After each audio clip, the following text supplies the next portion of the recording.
తప్పే ఉంది. రాజకీయ వైరం మాకు చంద్రబాబు నాయుడు గారికి ఉంది, కానీ ఆయన హుందాగా ప్రవర్తించినప్పుడు చెప్తాం తప్పే ఉంది. ఇవాళ రాజకీయ కక్ష లేదని మాట్లాడతారు. రాజకీయ కక్ష లేకపోతే సరాసరి మేనేజర్ మీద నా మీద ఇప్పుడు జరిగే ప్రయత్నం అదే కదా.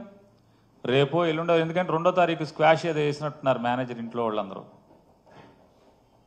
2వ తారీఖు ఏదో వాయిదా పడినట్టు ఉంది. 2వ తారీఖు లోపు ఎక్కడన్నా గాలించి ఆ మేనేజర్ని తీసుకొచ్చి అతనితో బలవంతంగా 4 పీకో 10 పీకో తెలకాయితల మీద సంతకాలు పెట్టించి నా పేరు రాసుకుని నన్ను అరెస్ట్ చేయడమే కదా ఇక మిగిలి ఉన్నది. మనకు అర్థమవుతున్నది కదా, నన్ను నా కొడుకుని ఇద్దరిని అరెస్ట్ చేయడమే కదా ఇక మిగిలి ఉన్నది. కానీ ఇంట్లో ఆడవాళ్ళ జోలికి వెళ్తాం ఎంతవరకు అని అడుగుతున్నాను నేను అబద్ధం చెప్పాల్సినటువంటి పని లేదు. ఇది 100%, 100కి 100% జరిగింది. కావాలంటే అది బాగోదు కాబట్టి ఏ తారీఖు ఎన్ని గంటలకి ఎక్కడ కూడా నేను చెప్పగలను.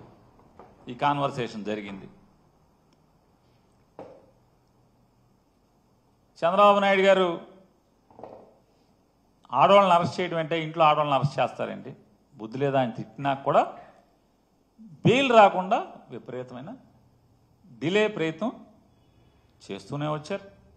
13వ తారీఖున బెయిల్ పిటిషన్ మూవ్ చేస్తే ఉద్దేశపూర్వకంగా పీపీలని మార్చి పీపీలని సెలవులు పెట్టించి 27వ తారీఖు వరకు అది కూడా బలవంతంగా జడ్జి గారు నేను ఎట్టి పరిస్థితుల్లో వాయిదా ఇవ్వను ఇవాళ చేసేస్తాను అని చెప్పిన తర్వాత 27వ తారీఖు చేయాల్సిన పరిస్థితి వచ్చింది.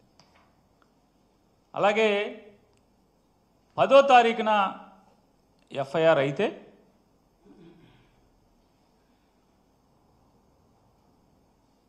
ఏం చేయాలి? వెంటనే పోలీస్ ఇన్వెస్టిగేషన్ చేయాలి కదా. ఏ ఇన్వెస్టిగేషన్ చేయలేదు. చివరికి 3 రోజుల తర్వాత 11, 12, 13వ తారీఖు 13వ తారీఖున రాజకీయ ఒత్తిడి మేరకు వెళ్ళి మేము తాళాలు ఇస్తామని చెప్పని మా అడ్వకేట్లు చెప్తున్నా సరే బలవంతంగా తాళాలు బ్రేక్ చేసి దాంట్లో ఉన్నటువంటి సరుకుని అగ్రిమెంట్ ప్రకారం అదంతా కూడా జాయింట్ లైబిలిటీ. సివిల్ సప్లైస్ ఏదైతే ఆ గోడౌన్లో దాచినటువంటి ప్రతి బస్తా జాయింట్ లైబిలిటీ. సివిల్ సప్లైస్ అధికారులు, గోడౌన్ యాజమాన్యం ఇద్దరూ జాయింట్ లైబిలిటీ. జాయింట్ లైబిలిటీ అన్నా సరే, తాళాలు మేము ఇస్తాము తీస్తామన్నా సరే తాళాలని బ్రేక్ చేసి ఏంటయ్యా అంటే ఆ తాళాలు బ్రేక్ చేయటం వెనక ఉద్దేశం ఏంటంటే వెంటనే లీగల్ టీం వెళ్ళారు. మొత్తం ఆశాంతం వీడియోలు తీస్తున్నారు. తాళాలు ఇస్తామన్నా సరే తాళాలు బ్రేక్ చేశారు. వెంటనే ఆ ప్లేడర్లని తరిమి కొట్టడానికి శత విధాలా ప్రయత్నం చేశారు. పాపం స్వామి భక్తి పారాయణుడైనటువంటి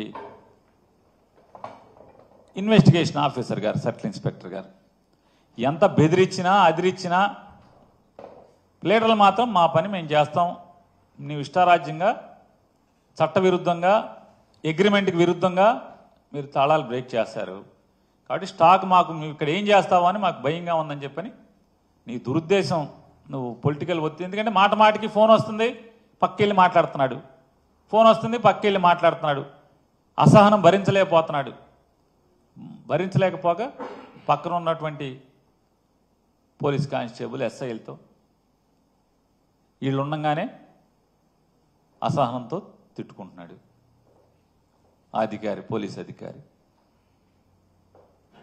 ఈ లాయర్ నా కొడుకులేమో ఎల్లరు మన వదిలి బెదిరించిన అదిరించిన వీళ్ళేమో ఆపలేకపోతున్నాం, వీడియోలు తీస్తున్నారు.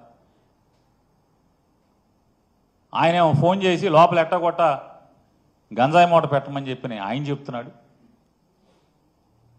సావలేకపోతున్నాం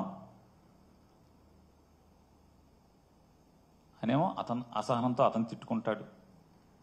ఆశాంతం చివరికి సీలేసి వాళ్ళు అక్కడి నుంచి వెళ్ళేంత వరకు కూడా వెళ్ళిన ప్లేడర్ల 10 మంది కూడా వీడియోలు తీస్తూనే అన్ని రికార్డ్ చేయడం జరిగింది.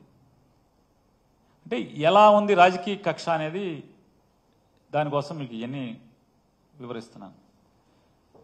అనిపించవచ్చు ఇందులో కొంతమంది విశ్లేషకులు కూడా చర్చ రోజు ఇదే పని కదా మొత్తం అంతా రాష్ట్రం అంతా కూడా.